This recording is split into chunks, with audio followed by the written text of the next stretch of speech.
Hey, what's up, everybody? It's Kenny Powers. This is Trash Talk, the Thru Hikers podcast. I'm here today with my homie. Guappenheimer, how you guys doing? Hell yeah, we're doing great over here. How about you? Very well, man, very well. We finally got a little bit of winter. We had 2 snowstorms, so I'm a Yeah, happy boy. we've been having some nice weather, but then it snowed a little bit on us up here in Oregon. So, but the weather's supposed to be nice from here on out. So today we have one of our greatest trail friends. Met him very early on. Yep. An international thru hiker. That's right. He's well accomplished. I call him a badass. He won't say it himself, but he is. My dear friend, Long Strides, also named Jeff Von Vite.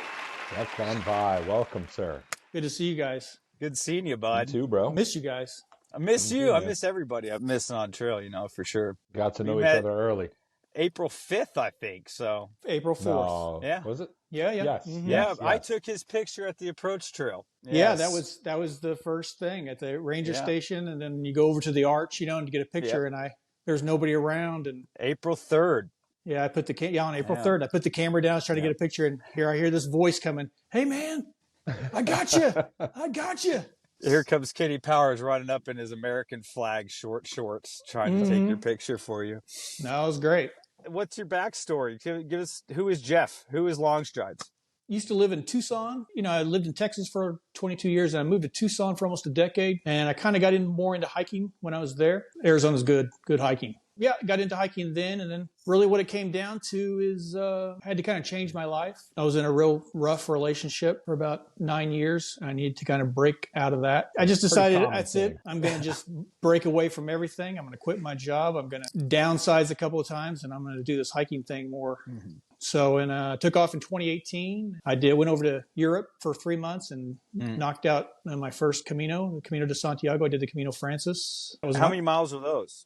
The Francis is about 580. Okay. So Yeah.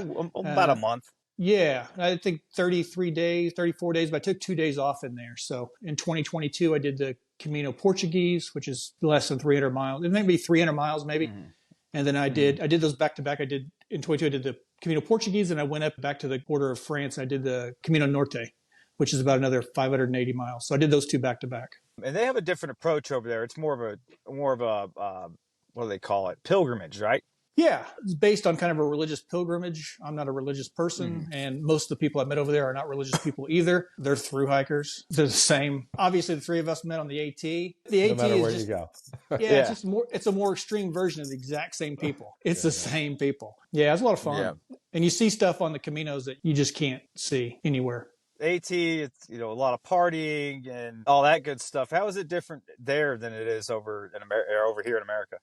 Well, it's the same. I mean, there's a lot of partying going on. And like when you eat somewhere at the end of the day in some little town, maybe some little bar, they have like a pilgrim's menu, and then they ask you if you want water or wine. And if you say wine for the meal, they bring you a bottle and just set it down. And then you look for a bottle opener and you just drink that. And then a lot of people the next morning, around 10 a.m. and stuff after breakfast, as you're walking down, you'll see some people just kind of on the side of the trail, just jugging out of a bottle. It's their bottle from the night before that they couldn't finish. nice. Okay.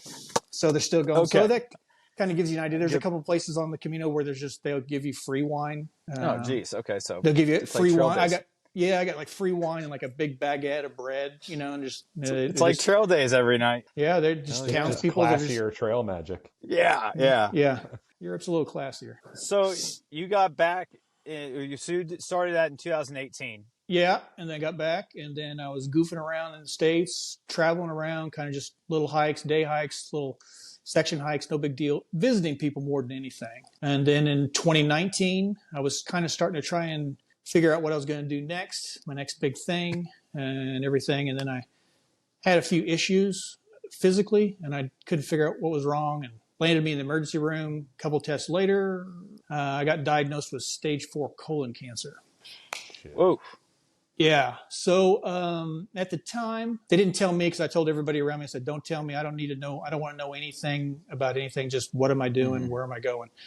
But apparently they said that I was going to be lucky to make it out of 2019. So Wow. They were quoting numbers like 3 months and stuff. Well, But hey, you know what? They were way wrong. So screw them. well, 49 rounds of chemo since 2019 and 6 surgeries, 3 of which pretty major. mean, so I was kind of laid up from that. But the cool thing about this deal is we start to go right into 2020. We start to go into the pandemic. No one's hiking really anyway. So I'm just off. And so is everybody else. You got the time to take care of it. Yeah.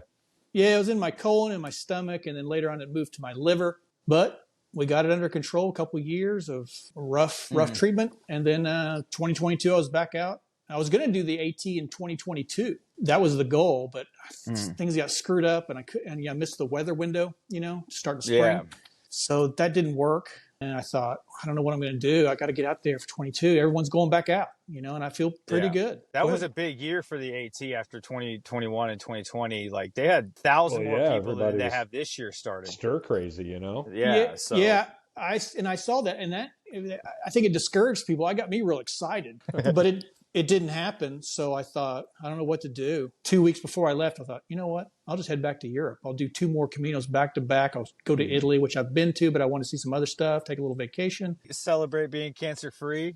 It's weird that you said that because it wasn't my intention, but once I was there, I was like, this is a good thing because all this started with a Camino.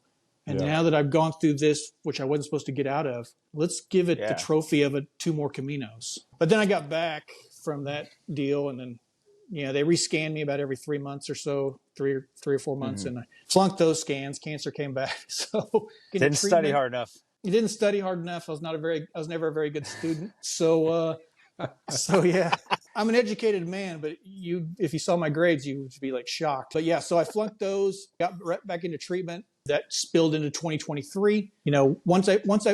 My doctor knew my oncologist. He knows my hiking schedule. When I flunked those tests, which I got them already, I knew. Yeah. So when I came, as soon as he opened the door, first thing he goes, so when do we leave for the AT? Wow.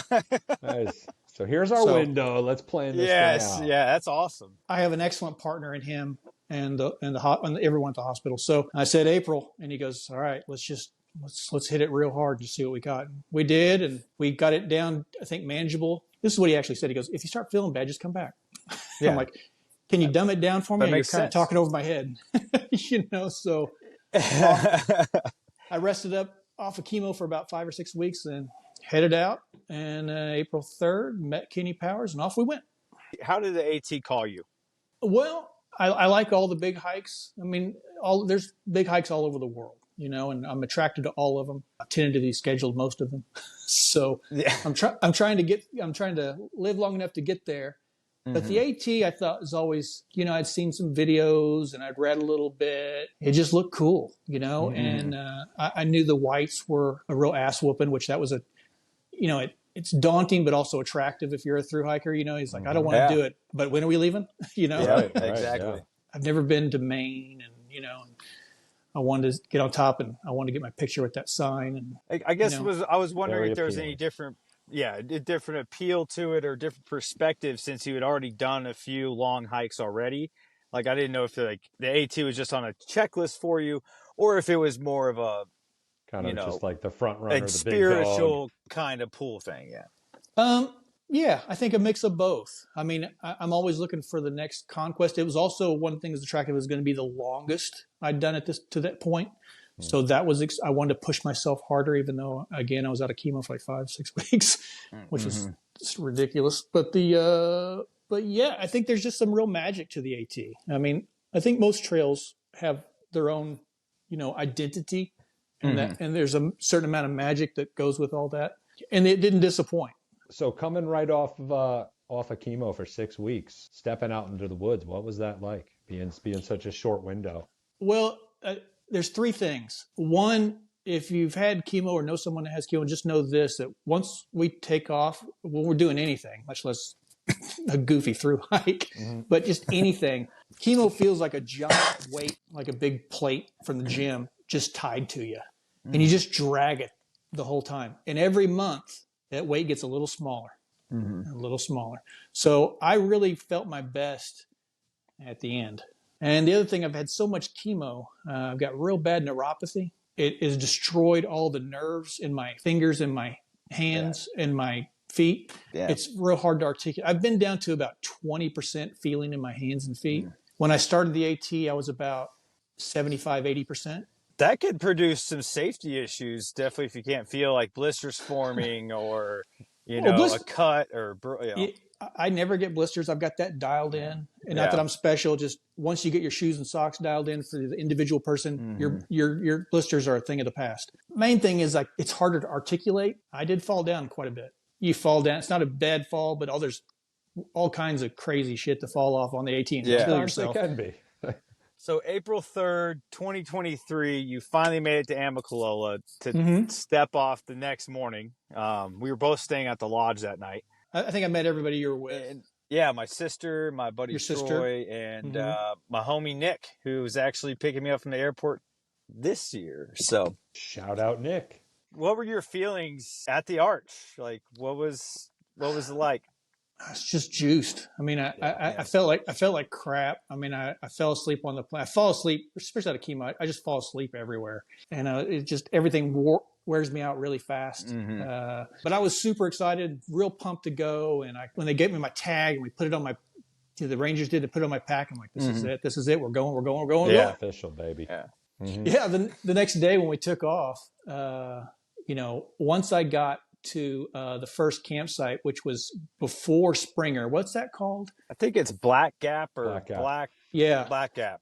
And that's where me and Guapo met. Okay. Was that first night? Yeah, the videos on YouTube. At day one, you'll see him on there. Jeff also Long Strides has his YouTube channel, so go check out his daily vlogs he did. Yeah, I appreciate that.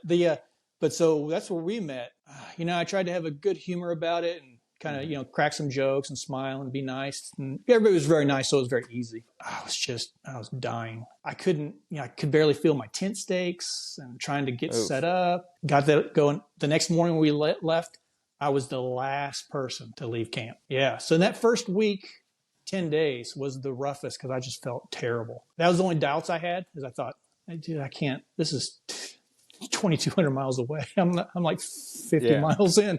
It's not going to work. I can't do it. My feet don't work. I can't feel anything. I'm tired. I want to just sleep. I just don't feel good. And I just sat there on a trail somewhere and I just stood up and I go, fuck you. Point north. Just fucking go. Yeah. Go. And that was the last time I had those doubts and the last time I had that conversation.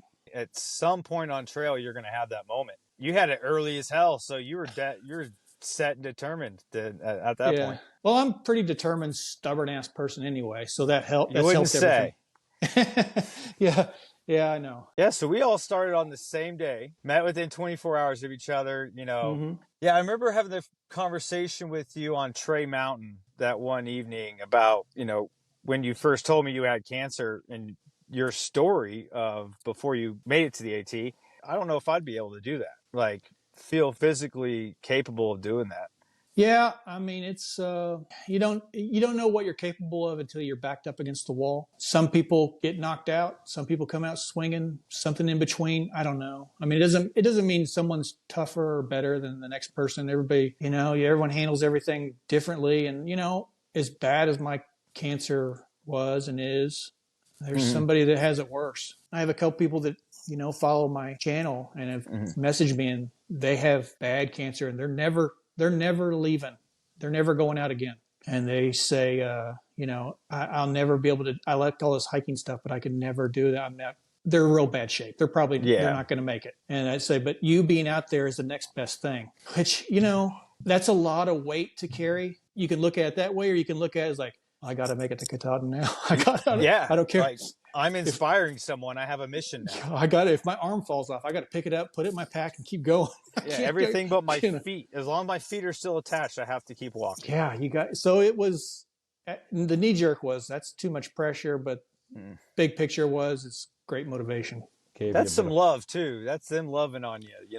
Keep going, Oh, they've said unbelievably kind things. Unbelievably kind. I mean, well, yeah, we met on Tree Mountain, and I just I kind of kept it to myself of what your story was, because it was just me and you talking, and I thought about it a lot the next couple of days after that. I was like, well, damn, like compared to that, I have no excuses. So that inspired me to keep doing my thing. But so you did an announcement recently. So yeah, of course, I made it to the end of the AT in October something. Yep. And then got home and spent the holidays here. But of course, I hadn't been scanned in 7 months, because I was on the AT. So I got home. They went in and scanned me, and they do a CAT and MRI on everything and see. And keeping with my academic tradition, I flunked those scans again. Didn't go to tutoring. So Do better next time. colon looks great. Stomach's a little, liver looks great, but it has popped up in my lungs. So those are needed for hiking. Nah, it'll be fine.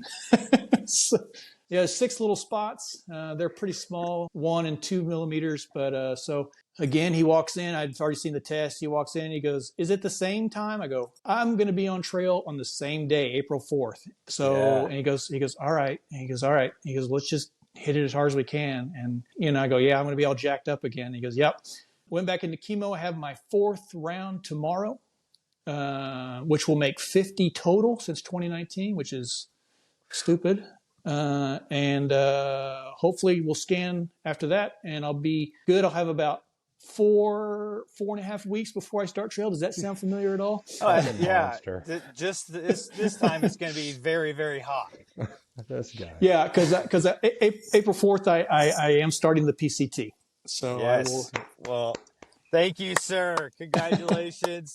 Are you heading out there solo or? Yeah, I always every through hike I've done, I've done solo. Every through hike I've made a ton of friends. I finished with about 9 people back in 2018, and I'm still in contact with all 9 of those people. And that's awesome. 8 of them are European. They're all German, an Italian. It's an incredible community. Yeah. Transcends language or culture. Yeah, it's everybody's kind of the same. Well, you may see some familiar faces out there. I know quite a few people who are jumping on this year.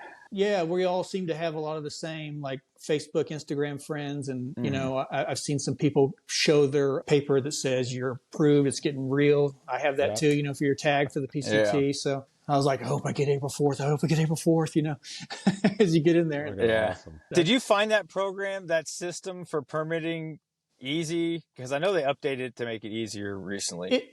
It is easy. It's pretty user friendly, but it is very specific. I did like a thing where you can kind of set up your profile so you're ready to pre-register when the pre-register time happens. And then once you pre-register, then they give you a time when you can actually try. My fill out thing to get my pre-register profile set up, I did that from my tent on the AT. Hey, when nice. You know, you know. Yeah. So, well, I know what I'm doing until 2028 if I make it that long. So, and then I set up, I did the register, and then they gave me a time. Here's the thing. The time was 12:43 and 15 seconds. That was my login time to get my spot. That's how specific it is. What? Okay. They give you a thing to log in, and you set up your login and everything, and then it says, log in like 2 or 3 minutes ahead of time just so you make sure you're good, and then it'll click. And it clicked, and I went right in, and it showed the dates, and the dates are kind of like in red, they're done, and in yellow and in green. And mine was April 4th was in yellow, and it still had like 30 people or something in it, so I jumped on. And oh, nice. Okay. I was under the understanding that it was so specific as they told you what direction you were going and all types.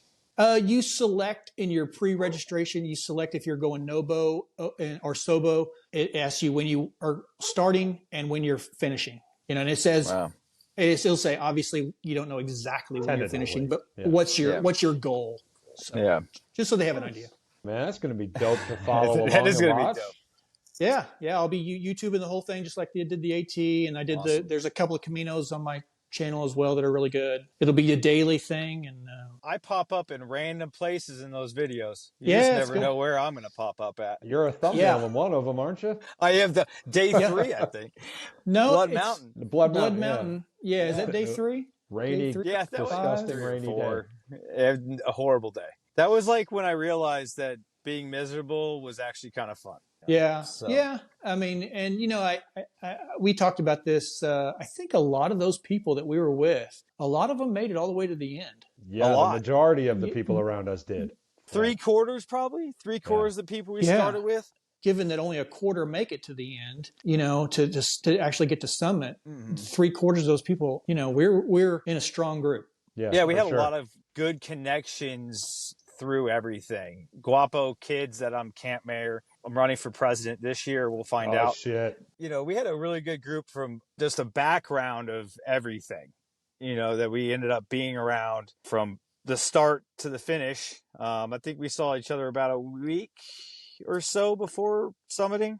Yeah, 2 weeks, where we were at. We right? just, I think we missed each other by just like 2 days in Monson.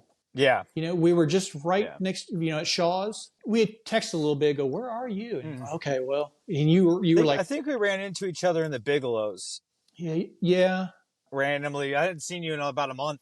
Yeah, I didn't see you since Trail Days. yeah, that was it. Yeah. Trail Days was the last time, but we were talking a little bit. We would message each other back and forth, Guapo, because when he jacked his foot up, broke his foot off. So we were stuck in a rain. I don't know where we were at, but we were somewhere, and I had kind of messaged with him. It's like, where are you at? He had posted something like on Instagram or a YouTube short or something where he was in a boot, and the people I was with, I was like, hey man, he's in a boot.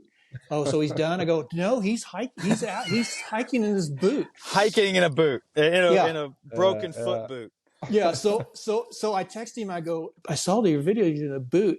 And Guapo says, he goes, fuck that boot. I took it off and threw it away. I'm just going. so, It wouldn't be the weirdest thing I've seen on trails, someone walking in a broken foot boot, but it'd be close. I'm sure I wasn't the first. But when it's somebody you're more invested in the whole thing. Yeah. How long are you going to walk in one that way thing? or another? Now it's a challenge to see how long it will last before it breaks. Not very long, man. When we met early on in trail, I think Trey Mountain is kind of when our friend, the young man, comes into the story. And, to me, he's synonymous with you and Village Tart. If you would give good old Mr. Dick's backstory. Well, young man he is pretty incredible. I mean, he is a very extremely educated, well-rounded, wise person. He's 76 years old. He's already done the Northern Terminus. So he was only going from Springer to Harper's. He summited Katahdin when he was like 15 years old. He's been around the world 5-6 times. He's been to the Panama Canal 3 times. He's been to every continent. And I mean, he hasn't just touched on these places. He's been ingrained in these places. He can he can talk at length and depth about really anywhere. But probably the sweetest friendship I think I saw out there. Young man's a sweet guy. He's a great guy, very nice, but he's very stoic. You're not going to get a lot of emotion. He would get a little bit emotional with me a couple times when it was just he and I. He didn't have really social media, and I'm like looking and I can kind of see people around me, that I'm friends with that are on the trail. And I was like, well, he's so-and-so there. Well, they're only a couple days behind us. We're going to stop. Maybe they'll catch up, or, hey, maybe we'll catch them if they stop, that kind of crap. We all do that. And I'd say, so-and-so's here, so-and-so's there. And he'd be like, oh, that's good. Oh, good for them. Yeah, that's nice. Whatever. and just normal stuff. And I go, well, hey, Kenny's just like a day ahead of us. He goes, what's he doing? Where's he at? How does he look? Does he look all right? Is he doing okay? I go, look, you can see him, right? Hell Look. And he's like, he's looking. He goes, yeah, he looks good. He looks good. And we were at Trail Days together. He was so excited to see him. Obviously there's a tremendous age. You could definitely be his son. I mean, if he had a kid late in life. Yeah, maybe his grandkid. There is a definite father-son connection there. And there's nothing that you've said or done. It's just, he just loves you. Yeah. I think it's because I kept offering him weed and he wouldn't take it. Yeah. He's I not just trying to get the old man high. He just didn't want to. He's not going to do that, but he appreciates the inclusion. Absolutely. But he would be crushing some miles, you know what I mean? And, he would have been flying even faster then. He's never the first one to camp, but no one's losing him either. Him being 76, I said if we grade everything on a curve, being on the age curve, he's the strongest person hiking the AT. If we were all 76 years old, I would not be on the AT. He would be in the distance leaving us behind. Yeah. At that age, he was fit. He was a fit dude.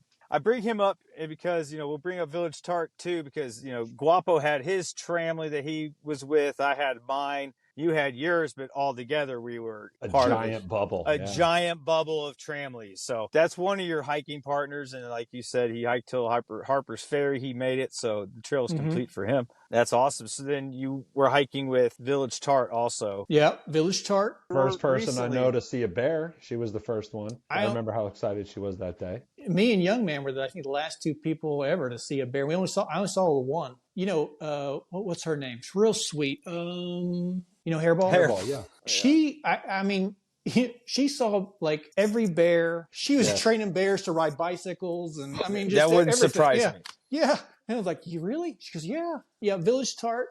She saw a lot of bears, but I caught up with her early on. You and me, well, all of us. Yeah. We were Above all the clouds above the clouds. with the big boy. Big Boy, Big Boy. and 2 minutes and Meat tracker in 2 minutes. Yeah, and we hadn't bumped into Miss Grizz yet, and her and Big Boy were pretty inseparable once they came together. And Village Tart, another yeah. fellow Michiganer. so, I've only lived in Michigan for 5 years. She's from here, and she lives about like an hour and a half away from me. So, So how many miles did you hike with her? I don't know, over 2,000. I met her around the bend, or not around the bend, but above the clouds. Uh-huh. And I had to take a day off there because I was just done. Well, obviously, those first week, I was just like, oh. So I just took a day off. And I just slept, and I took off. And I guess she had taken a day off too. We tagged along. She was with me that first day, and we stopped at the same place. And that was just kind of it. And she just kind of stayed That's with a me lot the of whole time. miles. Mm-hmm. Yeah, that's a lot of miles together. Well, the thing about Village Tart is she didn't have a lot of confidence, a lot of self-confidence. She has lived a very sheltered life, to put it mildly. She's never done anything like that. It's her first through hike. Everything's a first. And for her to pack that bag and go to Springer and start, if you know anything about her, for her to just do that is kind of miraculous. She is incredibly strong physically, and she's a very smart hiker. I mean, I've hiked with her behind me, right behind me. I've hiked her in front of me. So watch her. She picks real smart paths. Her footwork's real good. Her posture, she's always working on. She's a talented hiker, but it's right here, which is most of it. That's a good tramway to have, honestly. Yeah. Yeah. I just at some point, I just felt like, okay, I got to get Young Man to Harper's. He doesn't need help. I mean, he's a big, strong, very experienced hiker, but he's still 76. Anything could happen. I know he likes me. And I know he enjoyed his time with me, but there was an element of like, I'm going to hitch myself to Jeff because in case something happens, as stubborn and determined as I am, I will get him out of there somehow. So I think that was a little bit of that. And then for Village Tart, I was encouraging every day because she cried every goddamn day. Nothing wrong with that. Nothing wrong with that, by the way. I know, but over time, it's just, so sometimes 3-4 times a day. But there were a couple days where I had to institute some tough love and had very similar conversation with her that I had with me on the first couple of days. Yeah. And I just left her and I said, just, you lay here and die, or you know where I'm going. Get there. Work it out. Yeah. And she did. And to her credit, she pulled herself up. Every tramway has the individuals that take care of something, motivation or this or that. You were there. You were pushing people. Type, yeah. Tramway rolls tight. Yeah, there's always somebody that's kind of in charge. I was definitely in charge, which I don't, and I typically that is kind of the role I fall in, and I don't want to. Mm-hmm. I've been on a couple things where there was somebody else in my group that was really in charge and was saying, this is what we're doing, this is where we're going, this is what we're going to stop here, no, wait there, get to sit up. And they're real super smart, they're real good. Everything works out great, and I couldn't be happier. I'm like, just tell me. I'm just going to hike. You just, whatever I'm doing, you just tell me I'm doing. I'll do that. I'm trying to hold the steering wheel too long in my life. I'm kind of over it. Just flow with it. So, you got one more chemo treatment tomorrow. It's try to get and feel better for 4 weeks from now. Yeah, chemo tomorrow, and then a week after I'll have new scans, and they'll take a look at those spots, and he'll go. At this point in my life, we're just trying to go good enough. Okay, well, go check out Long Stride's YouTube channel, Jeff Von Veit. Go check out his AT dailies and be on the lookout for his PCT stuff. My brother, thank you so much for coming on. Yeah. It's been a blessing. Anything for you guys. Love you guys. You guys have a good one. Later. Shout out, everybody. Why people climb mountains? Is it just to reach the top and see the view? Well, I tell you something. Every rock and every river, every soar and every splinter, I would climb every mountain with you.